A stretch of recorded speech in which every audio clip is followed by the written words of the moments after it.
1 लाख रुपयांच्या खऱ्या नोटांच्या मोबदल्यात 3 लाख रुपये मूल्याच्या बनावट नोटा घेताना जळगावच्या दोघांसह रावेरच्या एकाला पोलिसांनी 2 दिवसांपूर्वी अटक केली होती। त्यांच्याकडून 3 लाखांचा बनावट नोटा जप्त केल्या। या तिघांना गुरुवारी न्यायालयाने 5 दिवसाची पोलीस कोठडी सुनावली।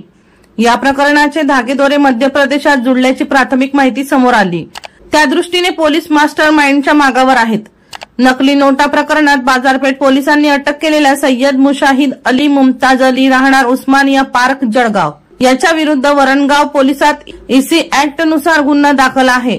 तर अब्दुल हमीद कागल राहणार रसलपूर रोड रावेर याच्या विरुद्ध बनावट नोटा चलनात आणल्याचे तब्बल 5 गुन्हे दाखल आहेत।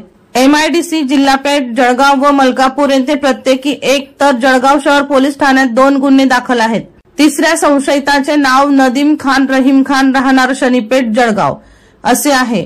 रावेरचा अब्दुल कागल हा जळगावचे सय्यद मुशाहिद आणि नदीम खान यांच्याकडून बनावट चलनी नोटा विकत घेण्यासाठी भुसावळात आला होता, पण पोलिसांनी तिघांना बेड्या ठोकल्या। दीपक राठोड यांचा रिपोर्ट DR न्यूज जळगाव।